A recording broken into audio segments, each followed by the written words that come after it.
The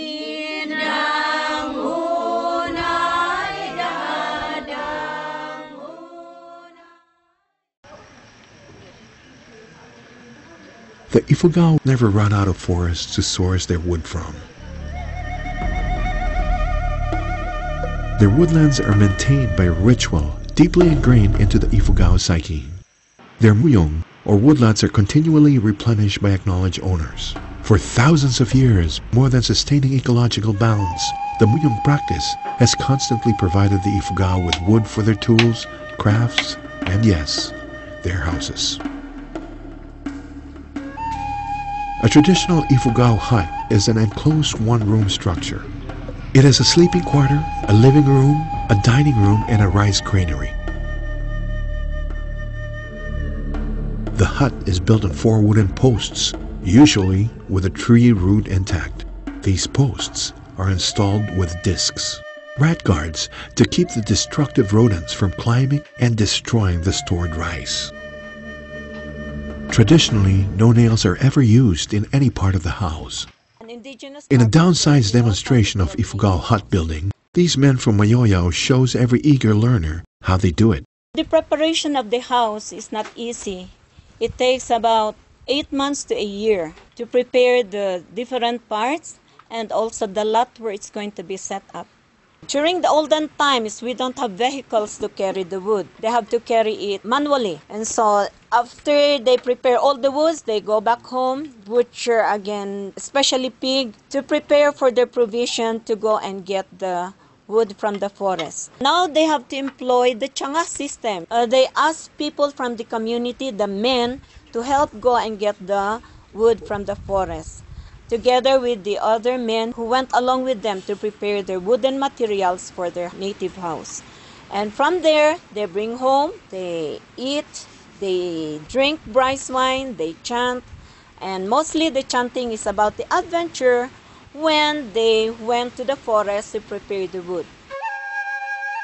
Just as he infuses art, even into the most minute of household tools, the IFUGAO infuses art into his one-of-a-kind abode. Art that is not at all an empty embellishment. The IFUGAO carves lizards and serpents into the beams below the door, believed to provide protection against evil spirits. Nowadays, nipa roofs are slowly being replaced by galvanized iron sheets. Still, the manner of construction remains the same. Otley Bayer, a famous anthropologist who studied Philippine cultural groups, was effusive about these huts, proclaiming it second only to the Eskimo igloo in uniqueness, and finally calling it the very first prefabricated house in the world. Time and again, the IFUGAO and their legacy are recognized at the international stage, an unshakable statement on the eminence of their way of life and worldview. Any signs of disintegration would be nothing short of a tragedy. We acknowledge the fact that the knowledge of our new generations or our young ones are diminishing with regards to our customs and traditions and practices. One experience that I've experienced is when we went to the province to participate in the Gotad. It's a festival, provincial festival. The children chant very nicely. The chant, we call it hud-hud. But when we asked them, did you understand what you had been chanting? And they just shrug off. Again, the importance of knowledge transfer from the elders to the young ones becomes evident.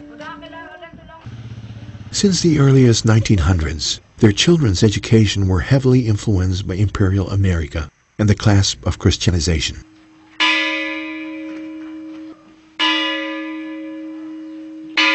Today, in the face of passionate cultural revival, their lessons are mandated by the voice of their forebearers. These young boys from Asipulo are learning the nuances of the Patipat ritual.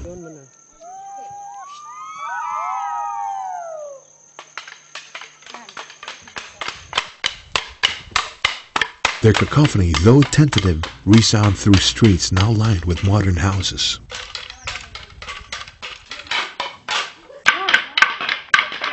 The two groups of boys meet by the road bend. Coached by a knowledgeable elder, one lad delivers the salutation.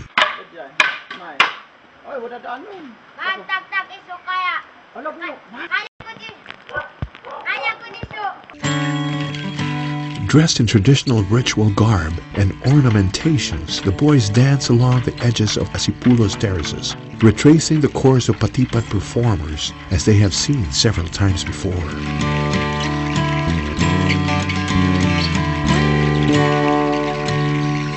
United by the victorious din of wood and sticks and planks, two generations bridge the lifeline of IFUGAO culture. The past, finding its own echo in the rhythmic beat born on the hands that hold the future as well.